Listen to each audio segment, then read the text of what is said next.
Bra, it's body armor, and this ain't makeup, sweetheart, it's war paint.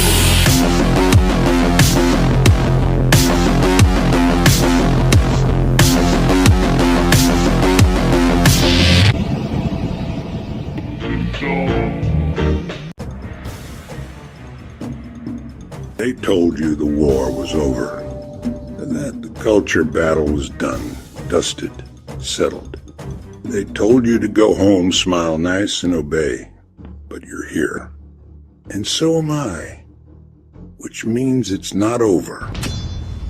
Who wants to begin? I'm tired of sleeping and dreaming about the shell of a being. I'm tired of working and bleeding. I am the God and I mean it. There can be only one.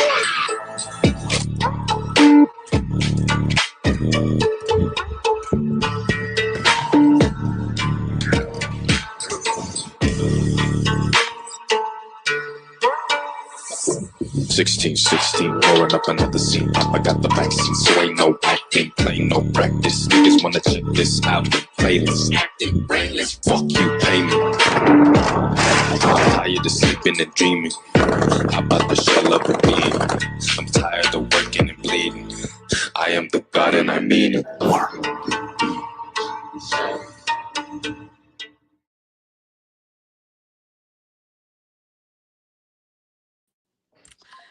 Hello, and welcome to today's edition of Warpaint, where I actually remembered to turn the mic on before I went on the screen. It's a good day. It's a really good day. Thank you guys for joining. We're having problems on X right now, so there's an issue between StreamYard and X going on. Basically, it doesn't make a post on X, even though I'm freaking live and there should be more of you. But do me a favor and share this with everybody. Make sure they know that we're live and we're here to talk about the the coming back, the resurgence. I can't think of words because I'm pregnancy brain and retarded. The return of Reefer Madness in America, and we're going to talk about why, because there's a lot of reasons. But before we get into that, this segment was inspired by Coffee with Scott Adams, so we are going to begin with our simultaneous sip, and we are still going to use our memorial post for Scott Adams to do so, because I miss him and I would rather he do it than I. For a mug or glass, a tankard, chalice, a stein, a canteen, jug, or flask. A vessel of any kind. Fill it with your favorite liquid. I like coffee. And join me now for the unparalleled pleasure of the dopamine hit of the day, the thing that makes everything better. It's called the simultaneous sip. Now watch how good this is. Go. Yeah, was I lying? No. It was just as good as I told you it would be. And it is every single time. You know what? Maybe I'm just a sentimental old fool, but every time I hear that line now, I think it's like I feel like he's telling me about heaven. Isn't it as great as they always said to be? Coffee is heavenly. That is true. Coffee is heavenly. Let's see. Oh, hello. Patty is gay. Yes.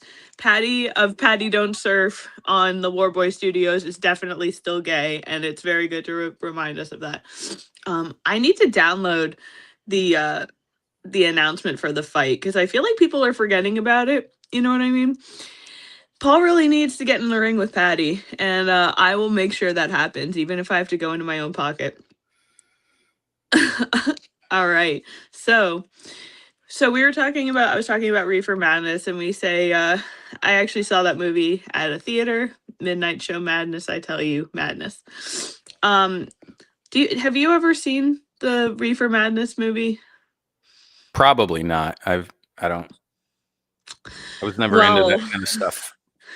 It was a really serious propaganda piece that was basically like, she'll be into the jazz and she'll want to fuck the blacks. don't let her smoke the reefers. She'll be then like. Yeah, I do. Oh, I have the magnet right here. That's true. My freaking nails. Okay. Yeah. Public enemy number 1. Anyway, so I've got some facts for you I want to lay down for our audience. As you guys know, I am a strong advocate for medicinal and recreational use of marijuana. I'm not one of these people that believes that it should be used for everything, that it's for everyone. I definitely don't. But what base chemical isn't like that, some people have bad reactions on coffee. Some people can't take Tylenol, it's not, again, we'll get into all of that, but there is a new study that was released by the National Institute of Health, despite claims made by the New York Times, which is, here's my thing, and I don't want to go too far off on a diatribe about this, but a lot of the people who are like, the New York Times, they don't know what they're talking about, they always post propaganda and blah, blah, blah. A lot of these same people are now sharing this article, and the New York Times is like, weed isn't so good. And it's like, well, they're right. It's like, the selective outrage is pretty funny for me. But I digress. We go back to the National Institute of Health. This, ladies and gentlemen, I'm telling you, here on Warpaint, you've heard it here, you may hear it in other places, but I'm telling you here, for the people who are paying attention, these are the numbers that are pushing Reefer Madness propaganda back into the conversation. This is the stuff that's got big pharma, big alcohol, big tobacco. It's got them all real worried. And you'll understand why when I give you the following report. 76.7 reduction in opioid use. 71.8% reduction in anti-anxiety medication. 66.7% reduction in migraine medication, 65.2% reduction in sleep medicine, 42% reduction in alcohol use, 37.6% reduction in antidepressants. Now, the other big lie that they're running off of is how accessible this makes it for kids, for teenagers, for underage users. Well, according to recent data, it appears that underage use is also at an all-time low. Reports that I'm seeing are up to 40% less kids in general are finding any need to even start smoking pot. So they're also drinking less too. They're drinking less too. That's very true. they're seeing what we look like and they're like, fuck all that. But again, if you have, I know the algorithm, it shows you the kind of stuff that you interact with. I get all of that. But it's undeniable, the two things that I see like most often these days is um fictitious stuff about cannabis induced psychosis and underage use, and the links in increased psychosis diagnosis, which is again total fabrication, and the Epstein files. And I would be remiss to say, did you see there was an arrest? I don't think so. Who? It's a big one. I don't know. I haven't seen that. I'm gonna pull it up I'm gonna pull my post up on the screen I'm because anticipating. this is worth talking about at least for a second, because holy shit. Okay, hold on a second.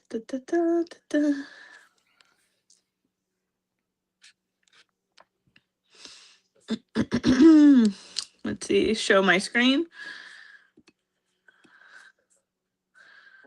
The anticipation is building. Ba-da-ba-ba-ba-ba-ba-bum. As of this morning, Prince Andrew has been arrested. Ooh, that is a big one. That is a That big is one. It's one, only one, but it is a big one. Wow. As of February 18, 2026, Buckingham Palace issued a statement to calm the world. Instead, it confirmed everything. The royal family takes these matters with the utmost seriousness and is cooperating fully with all relevant inquiries. Prince Andrew didn't just fly on Lolita Express. The files revealed that he shared classified UK trade secrets with Epstein, a convicted sex offender with no security clearance. Britain's intelligence is investigating whether state secrets were traded for access to Epstein's network. So, again, we're not gonna live on this because I do want to talk about the other stuff. But I did think while it came up, it was important to acknowledge that there is. And you know what? We're on Enrique's network. I'm thinking about Enrique. I can't not say, especially reflecting on Trump and Epstein and all this other stuff. I can have my problems with Trump, and I do have my problems with Trump. But one thing that's kind of stuck in my brain for a couple days now is that he promised, like, the first thing that he would do would be to pardon the J6ers. And he actually followed through on that. Now, is that indicative of every single thing? Maybe not. But it does leave the question in my mind that, like, especially with the way the Epstein files are being handled now, that there is at least one arrest. Well, I guess there was that other guy, so maybe technically two arrests. Maybe there is credence to the implication that Trump is essentially a hostage in this situation, and not do I think that he probably, I don't know. I'm talking myself in and out of this all the time, but I can't ignore the fact that he did follow through on that one big promise, and that could have gotten him into a lot of shit. And I mean, it did, at least publicly. Anyway, back to Reefer Madness. All over X, basically, you're seeing posts about concerns with smell, which I also think I do think if stoners were a little bit less selfish, that wouldn't, like, I think that would not knock out a huge portion of the complaint. If people didn't have to walk around and smell it everywhere, I think that would solve a huge problem. I'm very fortunate to live in an apartment complex that doesn't smell like marijuana. Well, it seems the major spots for that are like the big cities, like New York, San Francisco, and LA. Or just, lower class areas, more, lower. That's true. And I mean, quite frankly,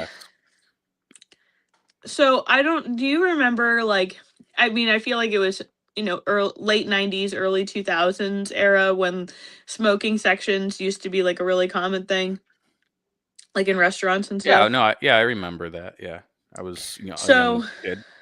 my thing about it is, like, air filters and stuff like that are way more prominent than they were then. If you, like, genuinely want to eliminate people smoking outside, like, why not offer, number one, there's already designated smoking sections in public places. Just allow consumption there. Yeah, Number two, these air filters are insane. Like, if you literally just put like a double door pathway between the two sections, you could easily have a smoking and non-smoking section again and not have them in, like, the big problem people had with prior, or at least the main complaint, was that, like, it's almost impossible not to get the smell in one or the other. So yeah. understandable, but like, we've all but eliminated that problem now, and it's pretty cost effective as well.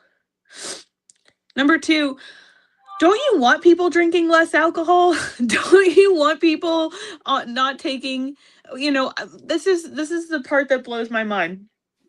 We'll talk about Scott Adams. This is literally a segment dedicated to him.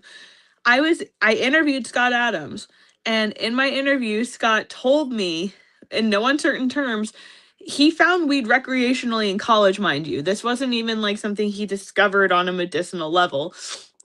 He had really horrible GI problems, and they were so bad, in fact, that he had planned to kill himself.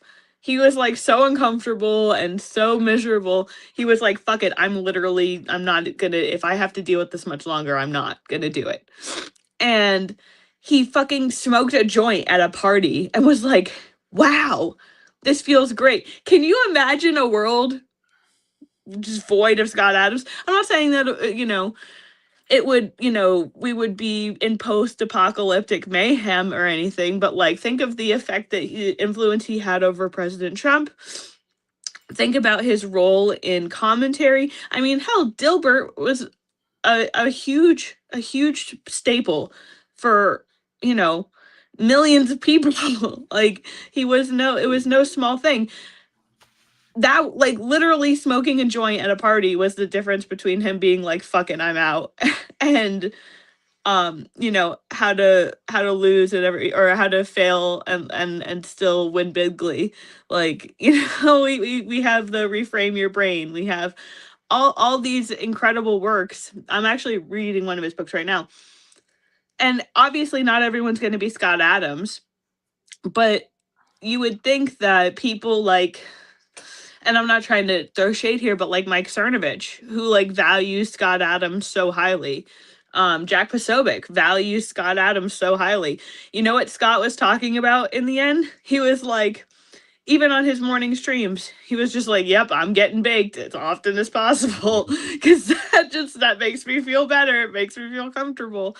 There's gotta be some validity given to that, considering how highly these kinds of people hold the rest of his work. I always found it I'm a sorry, go little. ahead.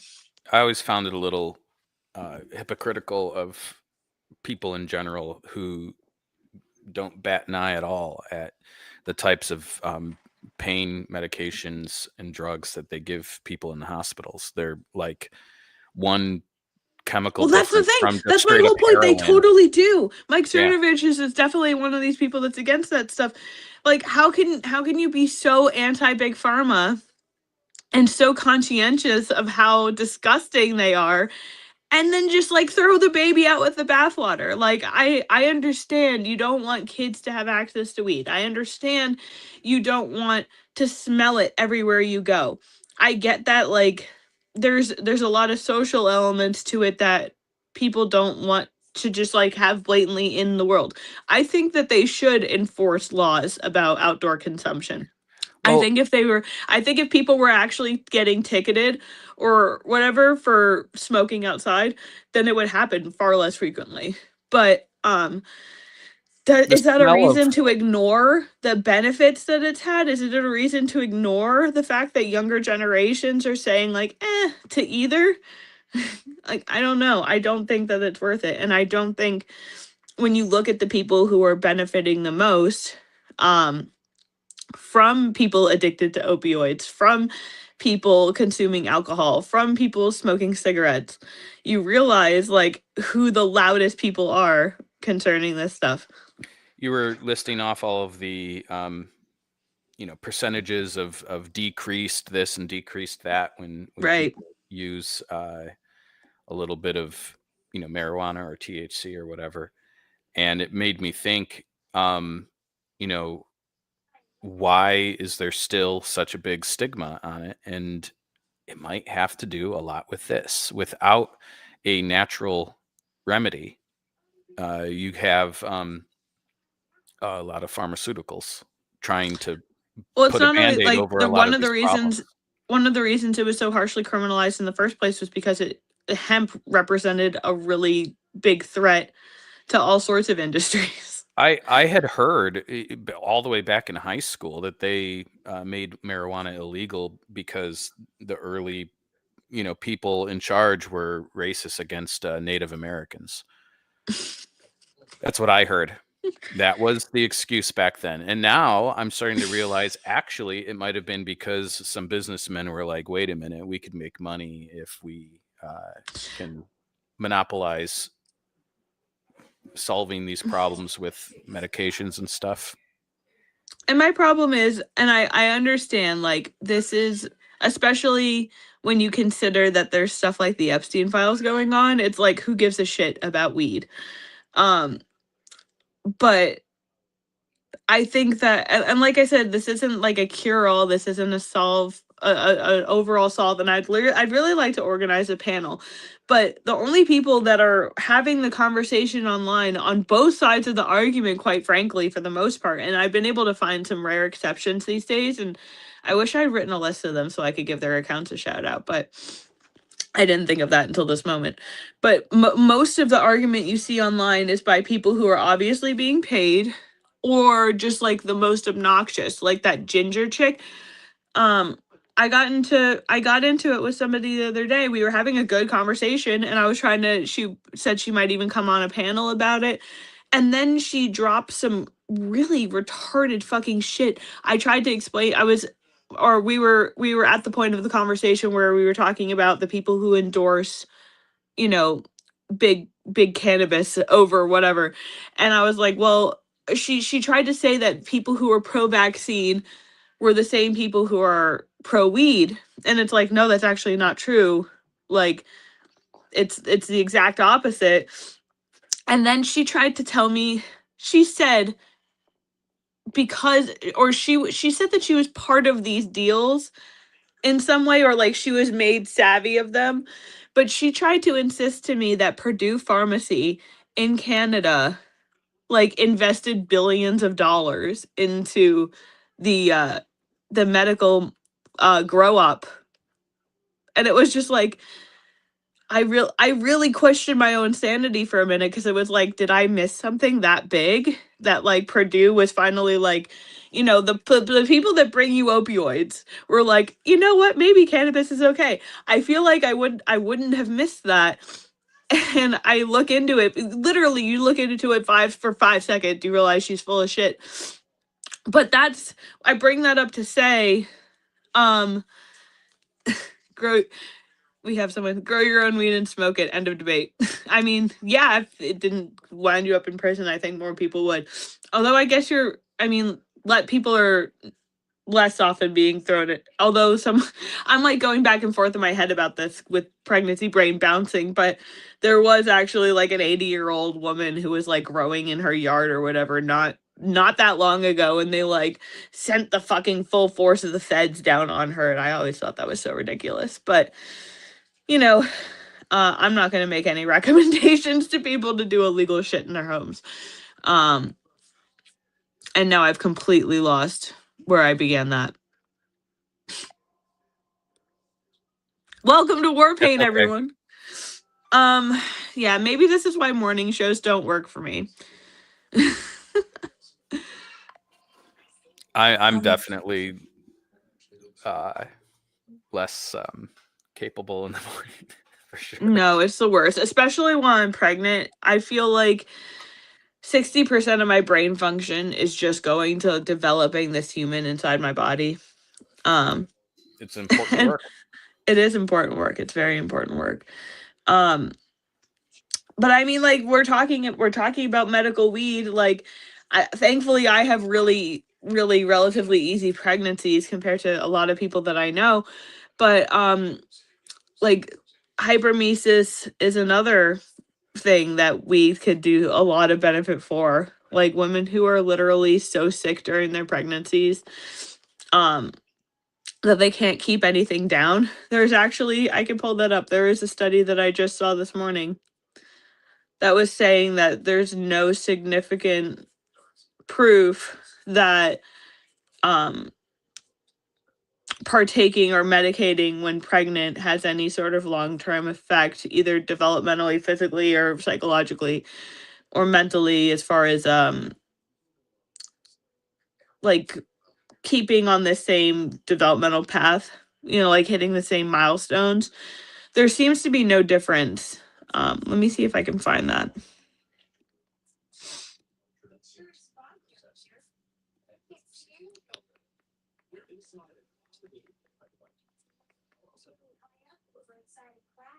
Hmm.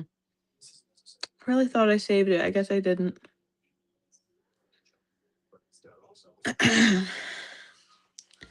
But I mean, considering all of the barbaric shit that they used to do when they used to prescribe to women all kinds of medicines that would either like kill the baby or make it be born disfigured, like you would think that, especially with all of this stuff that's been coming out recently, now that people are allowed to do research on it, um despite what it's ignored by the New York Times, despite what's ignored by all of these doctors, these alleged medical professionals, don't you think on some level that that's a breaking of the Hippocratic Oath? If there's a legitimately like safer alternative and you'll not only ignore that, but you'll participate in like $1 million lobbies to like promote your drug instead, isn't that like a straight up violation of the Hippocratic Oath? It should be. I mean, how is it not? I don't know. Especially, like I said, the things that they hinge off of the most are the most easy to debunk, like underage use, like psychosis, and and whenever you look into, maybe we should just do a deep dive night. Maybe that needs to be our next deep dive. Is like pointing out where in this research that they like completely overstate.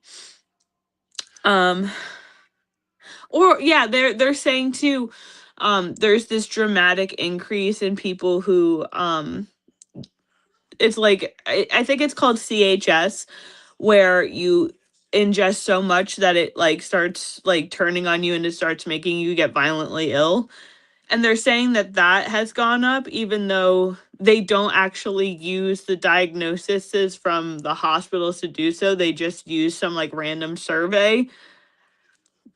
Like again, like all of this research that you come up with um that tries to push the anti-weed narrative is like fluffy at best. um there was a really popular post going around the other day that was trying to like link it to a higher rage in like adolescent men, and that was like it was like two steps to debunk that. I really think that we need to do a deep dive episode. I A just deep wanted to at least got because I wanted to. Okay, so today we do the coffee where we just have like the casual conversation and we hang out, but tomorrow is the pop culture and all that stuff, and I figured we can use that the post show to watch Smiley Face. So I figured like these could be both be chill days, but maybe it needs to extend into next week because maybe we need to not just like sit around and talk about it while we're having our morning coffee, but like really show the research. Um I'm into these types of deep dives. Uh, I've said this before. These studies that show various things that we've relied on for decades, so many of them are bunk. They're just bad science. Yep. If you were to troll my X account, I'm big on the carnivore diet because they've demonized saturated fat and still do to this day. Yes. Despite RFK Jr., they demonize that, and it's actually like it's all bunk. It's all bunk science. So it's I'm just a very curious person, and I don't trust anything that I've been told my entire life. So and Understandably so. yeah, and that's why this whole subject with marijuana THC is interesting to me because you know what? I've been told that it's bad and it's worse than alcohol and it's a gateway drug and all these things my entire life. I doubt all of that. I'm not saying I necessarily disbelieve it all. I'm just saying I doubt it all and I want to know the truth of it all. Well, okay, so for me, it's more just about again, I don't think it's like a cure-all. I don't think it has to be a part of everyone's life. I definitely don't even think it's the most important thing going on right now. But I do believe that if you look at the people who are funding the research that tries to dissuade people from advocating for it, I think it's very clear that they're financially motivated, and I think it's very clear that they're watching their profits fall, and they're very intimidated by that. I wonder, and I'll probably never get a chance to ask him, but I wonder if what was going on with Scott Adams influenced Trump's decision to reschedule weed. I wonder if he was like, my good buddy Scott, he's been token on the reefer, and he told me, he said it makes him much more comfortable.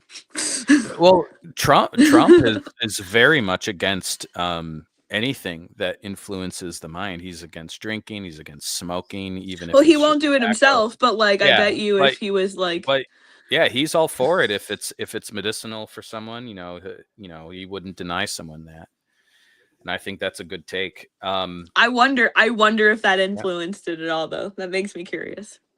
Yeah. Maybe I'll never know. Maybe I'll find out one day. I always honestly, and maybe this is a little bit selfish, but I always kind of thought there might be a chance that I would get the big Trump meet. And then, well, actually that initially was squashed when him and Ann had beef. I was like, well, there goes that. But all my buddies like have their Trump pictures or whatever. I just want to shake the man's hand.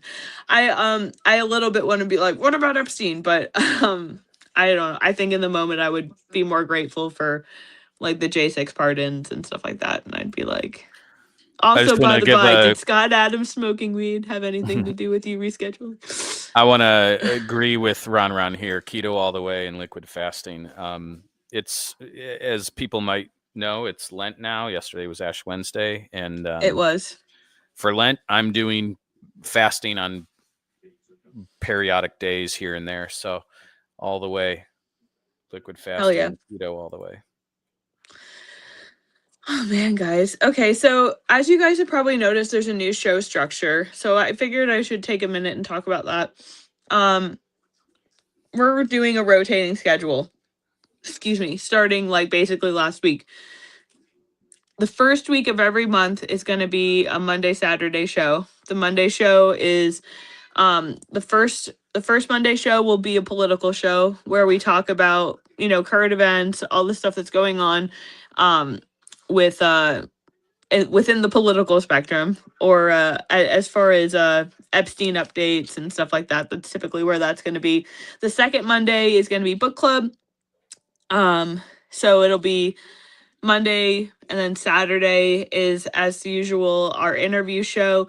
It's either going to be an interview in the afternoon. That'll be the first Saturday, and then the second Saturday it's going to be a panel. This month's panel is going to be on manipulations of CPS and stuff like that. I think maybe I'll do the weed one this month if I can get it together to do it. I think that might actually make more sense because it's a more prevalent conversation right now.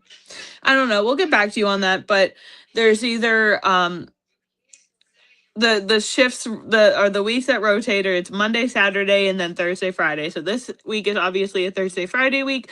On off weeks, we do reruns of the show. So if you didn't catch last week's show on Monday, you'll watch it. You would have watched it this week when I did the rerun. And Saturday, it's the same deal. So there'll still always be a Monday show, a Thursday show, a Friday show, and a Saturday show. But on off weeks, you'll just get the replay. So I think that it works best for scheduling and stuff like that. It still keeps the show up multiple times a week. And yeah, I think that'll work out for us. We're in the process of sending out some sponsorship deals. I'm working on some ad space. There's a lot of cool stuff going on. And I think I'm finally ready to relaunch my news site. I have a few people who wanted to write about like the Reefer Madness stuff, the medical weed stuff, and I think I'm going to allow them to do that on my page. I kind of had to take a back seat for reasons I won't air on Warpaint. But anyway, I think that would all be really cool. I thank you guys so much for coming and supporting the show. Having you here is a lot of fun. I know Charles and I both appreciate it. And yeah, I'm going to post the schedule. I'm going to probably pin that to my story. All of the links are in the secondary comment on X if you just go and check that out. Again, remember, right now, StreamYard isn't making organic posts on X. So whenever we go live, it's not sharing it. So whenever you see on Warboys or one of the hosts is live, make sure you're sharing that out for us to help support our page, to help us get our normal numbers. Hopefully that problem is fixed soon, but until it is, we need your help. And Charles, do you have anything you want to close with before we wrap it up? No, I think yeah, I'm appreciative of anyone that supports the show. All right, guys, thank you so much. I need more coffee and I need to freaking just like Ditto. collapse. Oh man. We were only 50 minutes late too. It's no big deal. Only. All right. Thank you guys for bearing with us through this morning. I intend to do a deeper dive on this conversation. We're going to do a detailed analysis of some of the fluffiest science when it comes to the cannabis problem. And we'll look into the stuff that actually might be a problem. But in the meantime, I hope you have a beautiful day. I hope the people who are rewatching it remember that this is a morning show.